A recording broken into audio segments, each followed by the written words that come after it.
Hello friends, this is Ankita and welcome to him education. तो friends, जैसे हमने discuss किया था कि हम केवीएस पीआरटी का हमने सिलेबस एक वीडियो में डिस्कस किया था। तो उस सिलेबस के अकॉर्डिंग जो भी टॉपिक्स होंगे उनके अकॉर्डिंग हम चलेंगे और एक एक टॉपिक पे उसको अच्छे से ब्रीफ में डिटेल में डिस्कस करेंगे। उसके ऊपर जो भी पॉसिबल क्वेश्चन होंगे उनको हम डिस्कस करेंगे। तो एक या दो टॉपिक हमने पहले ही डिस्कस कर लिए हैं और एनसीईआरटीज़ को भी हम डिस्कस कर रहे हैं, क्योंकि एनसीईआरटीज़ जो है वो बेसिक फाउंडेशन है, एक तरह से हम बोल सकते हैं। तो एनसीईआरटीज़ को हम साथ साथ में करते रहेंगे, पर जो इंपॉर्टेंट टॉपिक जो मेंशन किए हुए हैं सिलेबस में उनको हम अलग से जो है डिस्कस करेंगे, डिटेल में उनको पढ़ेंगे। तो आज का जो टॉपिक है वो है solar system, the universe solar system, planets, natural phenomena. तो इसके ऑब्जेक्टिव्स आज हम वीडियो में क्या क्या पढ़ेंगे उसके बारे में अगर थोड़ा सा डिस्कस कर लें। हम सोलर सिस्टम के बारे में पढ़ेंगे, अर्थ के बारे में पढ़ेंगे, earth in the solar system, planets and their satellites उसके बारे में, एस्टेरॉइड्स, मेटीरियर्स एंड गैलेक्सी। तो ये कुछ ऑब्जेक्टिव्स हैं कि वीडियो के एंड तक हमने ये सब चीज़ें जो है वो पढ़ लेनी है और उसके बाद हम कुछ क्वेश्चन है वो भी कवर करेंगे। तो शुरू करते हैं आज का सोलर सिस्टम से। पहले क्वेश्चन है कि what is solar system. This sun, 8 planets, satellites and some more celestial bodies known as asteroids and meteoroids form the solar system. Solar system क्या होता है? सोलर सिस्टम है जिसमें ये सब कुछ आ जाता है। सन है, हमारे प्लैनेट्स हैं, हाँ, उनके सैटेलाइट्स हैं जिसको हम मून कहते हैं, एस्टेरॉइड्स हैं, मेटीरियर्स हैं, इन सबको जो है ये सारे मिलकर सोलर सिस्टम बनाते हैं। तो एक तरह से इसको हम सोलर फैमिली कहते हैं। सोलर फैमिली, और उसका हेड कौन होता है? Sun. Sun is the head of the solar family. हमें पता है सन सेंटर में है और जो बाकी प्लैनेट्स हैं वो सन के अराउंड जो है वो रिवॉल्व करते हैं। सन के अराउंड जो रिवॉल्व करके यहाँ से हमें पता चल रहा है। तो इस तरह से ये 8 प्लैनेट्स हैं। सबसे पहले जैसे मरकरी, वीनस, उसके बाद थर्ड नंबर पे आता है अर्थ, फिर आता है मार्स, उसके बाद Jupiter, Saturn, Uranus and Neptune. तो ये 8 प्लैनेट्स हैं और हमारे पास ये जो अंदर वाले 4 प्लैनेट्स होते हैं इनको हम बोलते हैं इनर प्लैनेट्स। इनको इनर प्लैनेट्स बोलते हैं और ये बाहर वाले जो 4 प्लैनेट्स हैं इनको हम बोलते हैं आउटर प्लैनेट्स। तो एक तरह से ये डिस्टेंस के हिसाब से हमने इनको याद रखना है कि डिस्टेंस के हिसाब से पहले कौन आता है उसके बाद कौन आता है। तो और ये हमारे पास ये जो मार्स है, मार्स और जुपिटर के बीच में जो ये जो बेल्ट होती है, ये जो हमें दिख रही है, ये जो हमें दिख रही है, ये जो हमें रॉक्स दिख रही हैं, बड़े बड़े एकदम से बोल सकते हैं कि बिग पीसेस ऑफ रॉक्स, इसको हम बोलते हैं एस्टेरॉइड्स।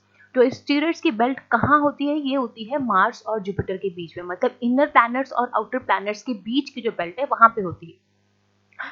तो इनको, ये जो इनर प्लैनेट्स होते हैं वो रॉक से बने होते हैं और जो आउटर प्लैनेट्स होते हैं वो गैसेस से बने होते हैं। और जो आउटर प्लैनेट्स होते हैं उनके अराउंड रिंग्स होती हैं। पर सैटर्न ऐसा प्लैनेट है जिसकी रिंग्स जो है बहुत पुरानी हैं, बहुत बड़ी हैं और इजीली हम बोल सकते हैं कि विजिबल होती हैं सैटर्न की। बाकी वैसे सब में, बाकियों में भी जो है आउटर प्लैनेट्स, उनमें भी रिंग्स होती हैं। ये सारे प्लैनेट्स जो है वो गैसेस से बने होते हैं और जो इनर प्लैनेट्स हैं वो रॉक से बने होते हैं। तो हमने ये देखा कि सन सेंटर में है, बाकी प्लैनेट जो है वो रिवॉल्व कर रहे हैं अराउंड, सारे प्लैनेट जो है वो सन के अराउंड रिवॉल्व कर रहे हैं। एस्टेरॉइड्स ये भी सन के अराउंड, सब कुछ जो है वो सन के अराउंड रिवॉल्व कर रहा है। सन जो है वो सेंटर में है। तो हमें अगर इनको याद रखना है कि जो हमारे जो प्लैनेट्स हैं उनको डिस्टेंस के हिसाब से कि सबसे पहले कौन आता है उसके बाद, तो उनको लर्न करने का एक यहाँ पे हम बोल सकते हैं कि एक ट्रिक है कि ये एक लाइन अगर हम इसको याद रख लेते हैं, my very efficient mother just served us nuts. अगर हम इस लाइन को याद रख लेते हैं तो हमें ये भी इजीली हमें पता चल जाएगा कि सबसे पहले आता है Mercury, M for Mercury, V for Venus, E for Earth, M for Mars. ये हो गया हमारे पास इनर प्लैनेट्स जो रॉक से बने। उसके बाद आता है J, just J for Jupiter, served का S, S for Saturn, us का U, U for Uranus and nuts का एन, एन फॉर नेपच्यून। तो इनर प्लैनेट्स और आउटर प्लैनेट्स के बीच क्या होते हैं? एस्टेरॉइड्स। यहाँ पे आप देख सकते हैं सारे प्लैनेट्स जो हैं वो, उनकी एक पिक्चर है, एक थोड़ा सा माइंड में जिसको हम बोल सकते हैं कि एक कंसेप्शन बनाने के लिए या उनकी पिक्चर क्रिएट करने के लिए। तो हम पहले पढ़ेंगे सन के बारे में, क्योंकि सन जो है वो सेंटर में है and it is the head of the solar family. The sun is in the center of the solar family. It is huge and made up of extremely hot gases. हमें पता है हाइड्रोजन और helium gases हैं, उनसे सन जो बना होता है। It provides a pulling force that binds the solar system. सन क्या करता है? ये पुलिंग फोर्स प्रोवाइड करता है। पुलिंग मतलब सबको जो है, पूरा सोलर सिस्टम है उसको पुल करता है, उसको अपनी तरफ खींचता है। इसी तरह से उसने सोलर सिस्टम को क्या है, बाइंड करके रखा हुआ है। The sun is the ultimate source of heat and light for the solar system. सन जो है पूरे सोलर सिस्टम में क्या करता है, हीट और लाइट जो है प्रोवाइड करता है। अब जो सन है बहुत ज़्यादा ट्रेमेंडस हीट होती है, पर हमें इतनी हीट जो है वो फील क्यों नहीं होती, क्योंकि जो सन है हमारे मतलब एक तरह से हम बोल सकते हैं कि अर्थ के नियरेस्ट स्टार होने के बावजूद भी इसकी जो डिस्टेंस है अर्थ से वो है 150 मिलियन किलोमीटर। अगर अर्थ से हम सन की डिस्टेंस की बात करें दैट इज 150 मिलियन किलोमीटर, और सन जो है it is nearest star to earth, क्योंकि सिर्फ सन अकेला नहीं है ऐसे हमारे यूनिवर्स में, बहुत सारे ऐसे, सन एक स्टार है, स्टार, बहुत सारे ऐसे स्टार्स हैं जिनके पास इतनी हीट होगी, या वो सन से बड़े भी हो सकते हैं, छोटे भी हो सकते हैं, पर फर्क इतना है कि जो सन है उसकी हीट हम तक इसलिए पहुंच पाती है क्योंकि ये सबसे नियरेस्ट है। नियरेस्ट होने के बावजूद भी आप देख लीजिए डिस्टेंस कितनी है, 150 मिलियन किलोमीटर, पर ये सबसे नियरेस्ट है। बहुत सारे ऐसे पता नहीं लाखों करोड़ों कितने स्टार्स होंगे जो हमारे यूनिवर्स में जो है एग्जिस्ट करते हैं। नेक्स्ट है अर्थ। अब थोड़ा सा हम अर्थ के बारे में पढ़ेंगे। हमें पता है कि अर्थ है, ये हमारे जो सोलर सिस्टम है उसमें अर्थ ही ऐसा एक प्लैनेट है जहाँ पे लाइफ पॉसिबल है। लाइफ पॉसिबल क्यों है, क्योंकि यहाँ पे ऑक्सीजन है, यहाँ पे वाटर है, जो लाइफ सपोर्टिंग जो भी चीजें चाहिए, वाटर, एयर, ऑक्सीजन, ये सब कुछ यहाँ पे अवेलेबल है। दैट इज वाई जो अर्थ है वो, जो हम बोल सकते हैं कि सर्वाइवल के लिए ये पूरे जो सोलर सिस्टम है अर्थ ही है जहाँ पे लाइफ पॉसिबल है। अर्थ ना ही तो ज़्यादा हॉट है ना ही तो ज़्यादा कोल्ड है, क्योंकि ज़्यादा हॉट कंडीशंस में भी सर्वाइवल पॉसिबल नहीं हो पाएगा, ज़्यादा कोल्ड कंडीशंस में भी सर्वाइवल पॉसिबल नहीं हो पाएगा। इसीलिए अर्थ जो है वो पूरे सोलर सिस्टम में एक हम बोल सकते हैं कि यूनिक प्लैनेट है। और ये ब्लू, अगर हम स्पेस से देखें तो अर्थ जो है वो हमें ब्लू दिखता है। क्यों दिखता है ब्लू, क्योंकि अर्थ पे जो 70% है वो वाटर है, 70% जो है वाटर है और 30% लैंड है। तो वाटर की अवेलेबिलिटी के कारण जो हमारा अर्थ है वो हमें ब्लू लगता है, इसीलिए इसको ब्लू प्लैनेट के नाम से भी जानते हैं। और अर्थ जो है वो थर्ड नियरेस्ट, सबसे पहले मरकरी आता है, उसके बाद वीनस आता है, उसके बाद अर्थ, तो थर्ड नियरेस्ट प्लैनेट जो है वो अर्थ है सन के। और अगर साइज की बात करें तो ये 5th नंबर पे आता है, it is a 5th largest planet. हम सबकी बात करेंगे, सबसे बड़ा कौन सा है, सबसे छोटा कौन सा है, उसके बारे में हम डिस्कस करेंगे आगे। तो ये 5th लार्जेस्ट प्लैनेट है। और अगर हम बात करें पोल्स की, तो नॉर्थ और साउथ पोल पे ये थोड़ा सा हम जिसको बोल सकते हैं, इसकी शेप थोड़ा सा फ्लैटेंड है, जिसको हम बोलते हैं जैसे दोनों तरफ से प्रेस करना, तो जो बीच का जो पार्ट है वो बाहर को निकल आता है, जैसे एक तरह से फ्लैटेंड इसको बोल सकते हैं, बिल्कुल गोल नहीं है। दैट इज वाई इसके शेप को हम बोलते हैं ज्योइड। ठीक है, अगर हम जियो के साथ अलग अलग टर्म्स लगाते हैं तो किसका क्या मीनिंग बनता है, ये थोड़ा सा इंपॉर्टेंट है, इसको देख लेते हैं। जियो अगर हम plus logy, geology means study of earth, geology को कहते हैं स्टडी ऑफ अर्थ।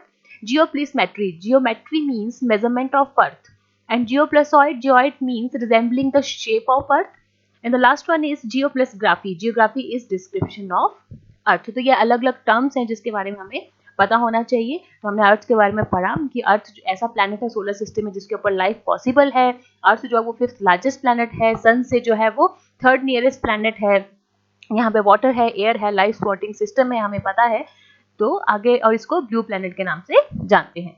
नेक्स्ट हम पढ़ेंगे मून के बारे में। मून के बारे में हम क्यों पढ़ रहे हैं कि अगर हम पिछली यहाँ पे देखें, अर्थ जो है, अर्थ के पास एक सैटेलाइट है जिसको हम बोलते हैं नेचुरल सैटेलाइट, जिसको हम बोलते हैं मून। ठीक है, तो उसके बारे में हम थोड़ा सा पढ़ेंगे। मून, मून क्या है, अर्थ का सैटेलाइट है। और earth has only one satellite. जो नेचुरल सैटेलाइट की हम बात करें, आर्टिफिशियल तो बहुत सारे होंगे जो ह्यूमन ने भेजे हैं अर्थ से। तो अगर हम मून की बात करें, मून जो है वो नेचुरल सैटेलाइट है। इसका डायामीटर कितना है मून का, it is equal to 1/4 that of earth.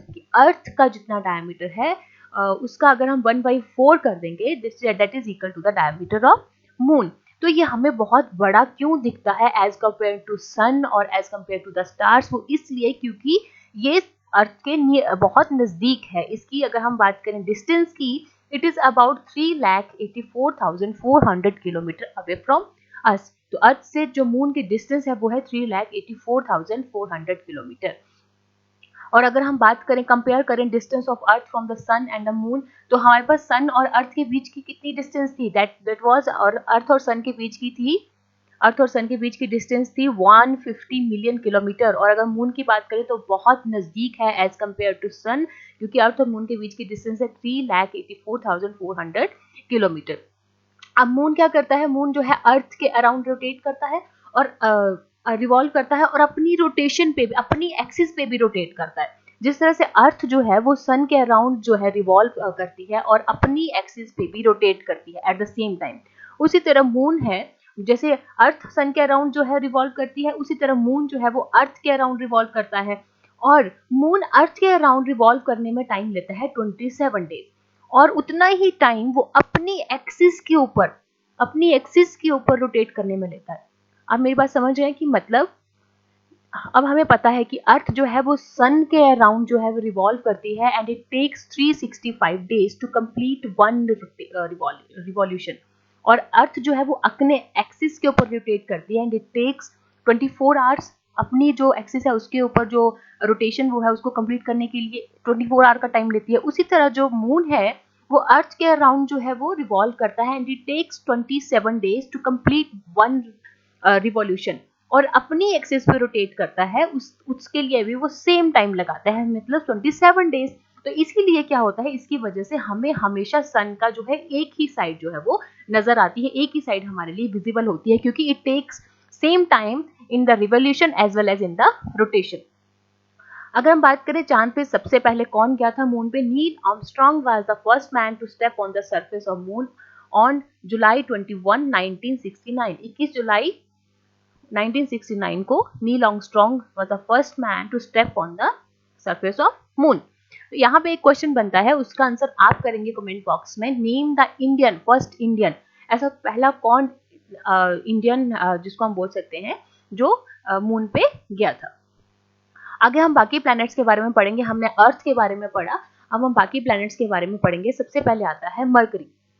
Mercury की बात करें, सबसे पहले तो क्या है, ये स्मॉलेस्ट है, सबसे छोटा प्लैनेट है मरकरी, और सबसे नियरेस्ट है। इसको इनर मोस्ट प्लैनेट क्यों कहा जाता है, क्योंकि सन से जो है सबसे नियरेस्ट प्लैनेट जो है वो मरकरी है। इसका कोई भी अपना नेचुरल सैटेलाइट नहीं है, और ये सन के अराउंड एक ऑर्बिट कंप्लीट करने में कितना टाइम लेता है, 88 डेज। क्यों लेता है 88 डेज, क्योंकि अर्थ तो लेती है 365 डेज, क्योंकि ये सन के बहुत नजदीक है, तो इसका जो ऑर्बिट का डायमीटर होगा वो भी ऑब्वियसली कम होगा। तो नेक्स्ट बात करें हम वीनस की। Venus is the brightest object after sun and moon. Sun और मून के बाद अगर कोई ब्राइटेस्ट ऑब्जेक्ट आता है हमारे सोलर सिस्टम में, दैट इज वीनस। अब वीनस जो है वो हॉटेस्ट प्लैनेट है सोलर सिस्टम का। ये भी एक बहुत इंपॉर्टेंट क्वेश्चन है कि Venus is the hottest planet of our solar system. अब क्वेश्चन माइंड में ये आता है कि सबसे नजदीक तो मरकरी है, पर वीनस जो है वो सबसे ज्यादा हॉट क्यों है, क्योंकि अगर हम डिस्टेंस की बात करें, अगर मरकरी सबसे नजदीक है सन के, तो उस हिसाब से मरकरी को सबसे गर्म होना चाहिए, पर वीनस क्यों है, क्योंकि वीनस में है कार्बन डाइऑक्साइड, और हमें पता है कार्बन डाइऑक्साइड की वजह से क्या होता है। अगर आपको ग्रीन हाउस इफेक्ट पता हो, ग्रीन हाउस इफेक्ट में ये होता है कि जो हमारे पास जो हीट आती है वो ट्रैप हो जाती है अंदर ड्यू टू कार्बन डाइऑक्साइड। उसी तरह से जो वीनस है वहां पे due to excess carbon dioxide जो सन की हीट आती है वो रिफ्लेक्ट होके बाहर नहीं निकलती, बल्कि उसके अंदर ही जो है, उसके एटमॉस्फेयर के अंदर ही ट्रैप हो जाती है। दैट इज वाई वो ज्यादा गर्म है। तो ब्राइटेस्ट प्लैनेट भी वीनस है, हॉटेस्ट प्लैनेट भी वीनस है, और इसको इवनिंग और मॉर्निंग स्टार कहते हैं। क्यों, क्योंकि ये ब्राइट है, और जब सन जो है राइज होने से पहले, क्योंकि सन राइज हो जाए तो सन की लाइट जो है वो सबको क्या कर देती है, हमारे सन की लाइट की वजह से जो बाकी स्टार्स हैं या मून है वो हमें विजिबल नहीं हो पाता, क्योंकि वो तो अपनी जगह पे ही है, पर सन की लाइट की वजह से क्या होता है, उनकी विजिबिलिटी कम हो जाती है। तो जब सनराइज होने से पहले जो हम अगर देखें स्काई में, तो सबसे ज्यादा ब्राइट स्टार होता है, और जो अगर शाम की बात करें जब सन सेट हो जाता है उसके बाद तो अगर आप स्काई में देखें जो सबसे ब्राइट स्टार होता है, that is called the Venus, that is called evening और मॉर्निंग स्टार।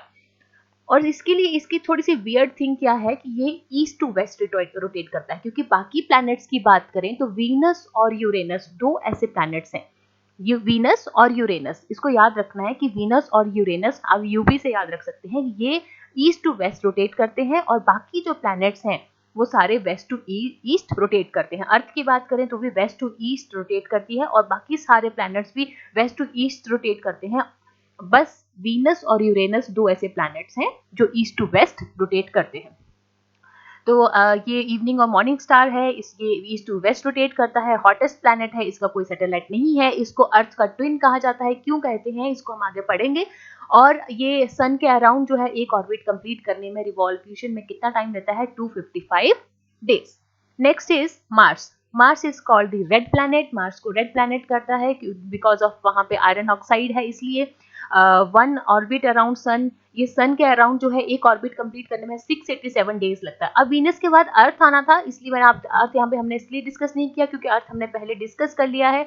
अगर थोड़ा सा बताना हो अर्थ के बारे में तो मैं बता दूंगी यहाँ पे कि अर्थ जो है वो 365 डेज लेता है सन के अराउंड जो है एक रिवॉल्यूशन लेने में, और अपने एक्सिस पे रोटेट करने में 24 आवर्स लेता है। अर्थ जो है वो साइज में 5th प्लैनेट है, सन से इसकी डिस्टेंस में ये 3rd प्लैनेट है, और यहाँ पे लाइफ पॉसिबल है because of the presence of air and water. अगर हम मार्स की बात कर रहे थे, मार्स को रेड प्लैनेट कहते हैं। ये 687 डेज लेता है, और इसके नंबर ऑफ मून्स कितने हैं, सैटेलाइट हम जिसको बोलते हैं 2 मून्स, और मार्स को रोमन गॉड ऑफ वॉर भी कहा जाता है। नेक्स्ट आता है जुपिटर। तो हमने इनर प्लैनेट्स की बात कर ली। अगर हमें याद हो कि जो इनर प्लैनेट्स हैं जो रॉक से बने होते हैं वो सारे इनर प्लैनेट्स हैं और ये सन के नजदीक होते हैं। उसके बाद आती है एस्टेरॉयड बेल्ट, उसके बाद आता है जुपिटर। तो जुपिटर जो है ये सारे जो है ये आउटर, इनको हम ये जो सारे हैं ये जुपिटर, सैटर्न, यूरेनस और नेपच्यून, ये आउटर प्लैनेट्स हैं, ये गैसेस से बने होते हैं। तो हम पढ़ेंगे जुपिटर के बारे में। जुपिटर जो है साइज में सबसे बड़ा है, जुपिटर जो है सबसे बिगेस्ट प्लैनेट है, और सबसे छोटा कौन सा था, mercury. Jupiter is the biggest planet, और ये अगर सन के अराउंड अगर हम देखें कितना टाइम लेता है एक ऑर्बिट के लिए, 12 ईयर्स, क्योंकि इसका डायामीटर बढ़ गया ना, जितना ज्यादा दूर जाता जाएगा उतना जो हमारे पास हम बात करें कि जो ऑर्बिट है वो उतना ज्यादा बड़ा होता जाएगा, तो उतना ज्यादा टाइम लगेगा एक रिवॉल्यूशन कंप्लीट करने में। और नंबर ऑफ मून्स है 69, ये 69 मून्स है पर वेरी करते रहते हैं, कई जगह 63 लिखा होता है, एनसीईआरटी की बात करें तो 53 लिखा होता है। तो ये जो लेटेस्ट जो हमारे पास लेटेस्ट डाटा है उसके अकॉर्डिंग 69 मून्स हैं। This is also called gas giant. Gas giant क्यों कहा जाता है, क्योंकि ये गैसेस से बना है। उसके बाद आता है सैटर्न। सैटर्न जो है it is the second largest planet, सबसे बड़ा जुपिटर, उसके बाद आता है Saturn. Saturn is the second largest planet. It has rings around it, बहुत इंपॉर्टेंट है। वैसे तो जुपिटर, सैटर्न, यूरेनस और नेपच्यून चारों के पास रिंग्स होती हैं, पर जो सैटर्न है उसकी रिंग्स जो है वो इजीली विजिबल होती हैं, और बहुत पुरानी रिंग्स है, बहुत बड़ी रिंग्स है इसके आसपास, तो ऐसा क्वेश्चन पेपर में आ जाता है। और नंबर ऑफ मून्स है 53 मून्स। नेक्स्ट आता है यूरेनस। यूरेनस जो है उसको हम ग्रीन प्लैनेट भी कहते हैं। तो ये क्वेश्चंस इंपॉर्टेंट है कि रेड प्लैनेट किसको कहते हैं, ग्रीन प्लैनेट किसको कहते हैं। यूरेनस को ग्रीन प्लैनेट कहते हैं। ये ईस्ट टू वेस्ट रोटेट करता है। हमने पढ़ा था कि वीनस और यूरेनस दो ऐसे प्लैनेट्स हैं जो ईस्ट टू वेस्ट जो है वो रोटेट करते हैं, बाकी सारे वेस्ट टू ईस्ट रोटेट करते हैं। तो this is also called ice Giants, इसको आइस जाइंट्स भी कहा जाता है। नंबर ऑफ मून्स है 27, और 3rd लार्जेस्ट प्लैनेट यूरेनस जो है वो 3rd लार्जेस्ट प्लैनेट। अच्छा, अगर हम बात करें rotates from east to west, east to west rotate करने से क्या होगा कि मान लीजिएगा अगर हम वीनस की बात कर रहे हैं, अगर कल को लाइफ वहां पे पॉसिबल होती है तो वहां क्या होगा, वहां जो सनराइज होगा वो वेस्ट से होगा, और जो सनसेट होगा वो ईस्ट में होगा। जैसा हमारी अर्थ में होता है सनराइज ईस्ट से होता है और जो सनसेट होता है वो वेस्ट में होता है। पर वो ऐसा क्यों होता है, क्योंकि सन जो अर्थ है वो वेस्ट टू ईस्ट रोटेट करती है। पर अगर वीनस की बात करें वहां पे सनराइज होगा तो वेस्ट में होगा, क्योंकि वो ईस्ट टू वेस्ट जो है, जो प्लैनेट जो वीनस है वो ईस्ट टू वेस्ट रोटेट करता है। Last one is Neptune. Neptune को आइस जाइंट्स भी कहते हैं। इसके नंबर ऑफ मून्स है 14 एंड इट टेक्स 164 ईयर। सबसे ज्यादा टाइम जो है वो नेपच्यून लेता है। इट टेक्स 164 ईयर्स एक ऑर्बिट कंप्लीट करने में, और इसको ये जो है वो 4th लार्जेस्ट प्लैनेट है। तो सबसे पहले जो लार्जेस्ट प्लैनेट है वो जुपिटर है, सेकंड पे सैटर्न, फिर यूरेनस, फिर नेपच्यून, और 5th पे आ गया अर्थ। उसके बाद वीनस, क्योंकि वीनस को अर्थ का ट्विन कहा जाता है, क्योंकि उनका साइज जो है वो ऑलमोस्ट सेम होता है। वीनस के बाद आ जाएगा मार्स, और मार्स के बाद मरकरी, क्योंकि मरकरी जो है वो सबसे छोटा प्लैनेट है। अब हमने पढ़ा कि जो है वीनस जो है वो अर्थ का प्लैनेट, उसका ट्विन क्यों कहा जाता है। All the 8 planets of solar system move around the sun in fixed path. These paths are elongated. ये बिल्कुल जो यहाँ पर जो हम बोल सकते हैं कि जो रिवॉल्यूशन हो रही है वो बिल्कुल सर्कल में नहीं होती, वो elongated होती है। They are called orbits. अब मरकरी जो है वो हमें पता है नियरेस्ट है, और it takes 88 days to complete one round around its orbit. और वीनस जो है उसको अर्थ का ट्विन कहा जाता है, क्योंकि इसका साइज और जो साइज और शेप है वो बहुत सिमिलर है अर्थ के, बहुत सिमिलर है अर्थ के। और अगर हम बात करें, हमने 8 प्लैनेट्स को अभी डिस्कस किया। 2006 तक जो है प्लूटो जो है उसको भी प्लैनेट कंसीडर किया जाता था। फिर क्या हुआ, 2006 में जो हमारे पास इंटरनेशनल एस्ट्रोनॉमिकल यूनियन है IAU, उन्होंने एक डिसीजन लिया कि प्लूटो जो है वो उसको जो है ड्वार्फ प्लैनेट जो है वो कंसीडर किया जाएगा, इसको मतलब बोना ग्रेड। ठीक है, नेक्स्ट इज हम पढ़ेंगे एस्टेरॉइड्स के बारे में। जो हमने कहा था कि ये बेल्ट कहाँ पे होती है, ये होती है इनर और आउटर प्लैनेट्स के बीच में, मतलब मार्स और जुपिटर के बीच में, मार्स और जुपिटर के बीच में। ठीक है, तो ये क्या करते हैं, ये भी सन के अराउंड जो है वो रिवॉल्व करते रहते हैं। ये भी प्लैनेट से ही निकले होते हैं कि कभी हुआ होगा कि प्लैनेट्स के जो है आपस में टकराए होंगे तो उनके कुछ बड़े बड़े हिस्से टूट गए होंगे, तो वो सन के अराउंड जो है वो रिवॉल्व कर रहे हैं।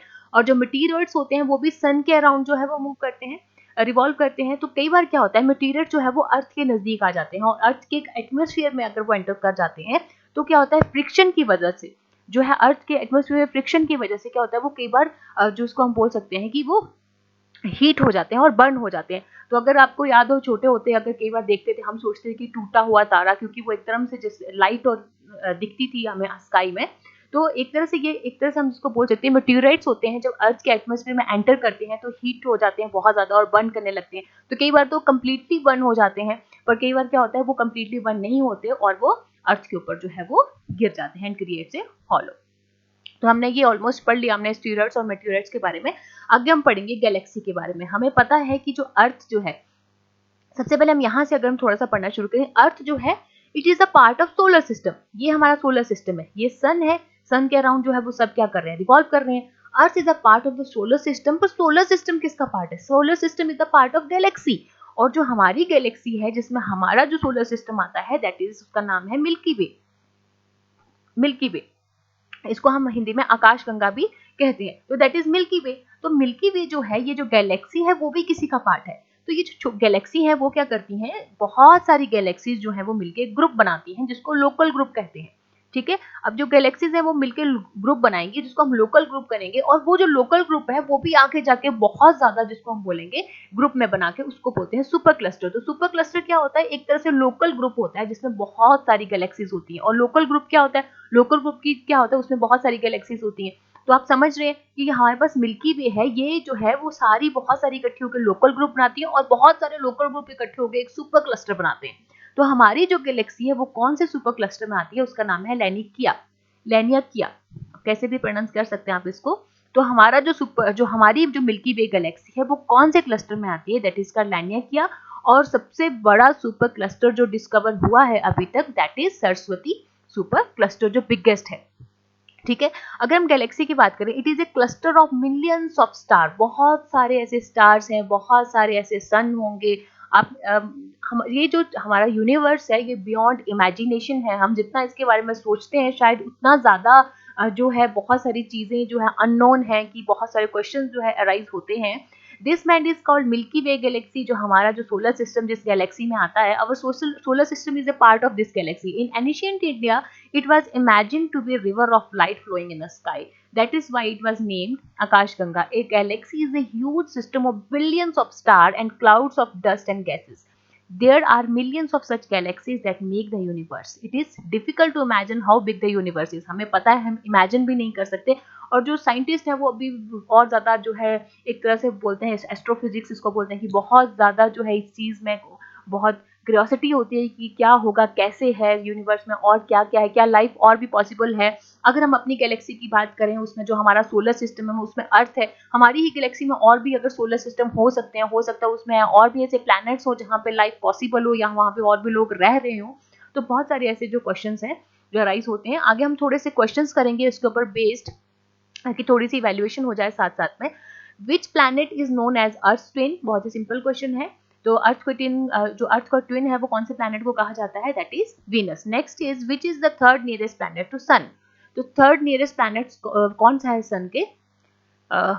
अगर हम याद रखें कि हमने एक लाइन याद रखी थी, my very efficient mother, my very efficient mother just served us nuts. तो ये जो लाइन है ये हमने याद रखी थी। तो यहाँ से आप देख सकते हैं ये डिस्टेंस के अकॉर्डिंग जो है इनका नाम दिया गया है। तो which is the third nearest planet, that is earth. Option B is the right answer. Next is asteroids are found between the orbits of. Asteroids किस किस के ऑर्बिट के बीच में आते हैं, दैट इज इनर और आउटर प्लैनेट्स। और इनर प्लैनेट्स का सबसे जो आउटर प्लैनेट है वो कौन सा है, मार्स। और जो आउटर मोस्ट प्लैनेट उसमें सबसे पहले कौन आता है, जुपिटर। तो मार्स और जुपिटर की जो बीच की जो बेल्ट होती है, एस्टेरॉइड बेल्ट होती है। Which of the following planet is called dwarf planet, किसको कहा जाता है, बॉर्ना ग्रह, that is Pluto. Which of the following planet take maximum time for one orbit around sun, sun के अराउंड एक ऑर्बिट कंप्लीट करने में सबसे ज्यादा टाइम जो है वो कौन सा प्लैनेट लेता है। तो इसका जो सही आंसर है वो है Neptune, it takes about 164 years to complete one orbit.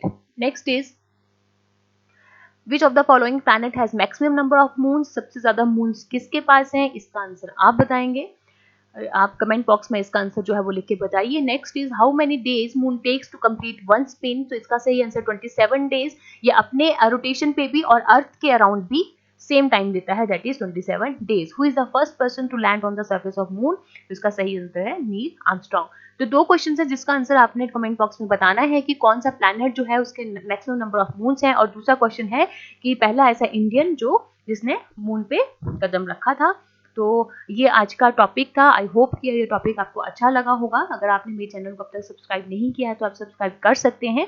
हम सारे टॉपिक्स जो हैं वो KVS PRT का जो जनरल साइंस, EVS और मैथ्स सारे ही टॉपिक्स वैसे कंप्लीट करेंगे। टॉपिक वाइज हम इनको डिस्कस करेंगे और क्वेश्चंस भी साथ साथ डिस्कस करते रहेंगे।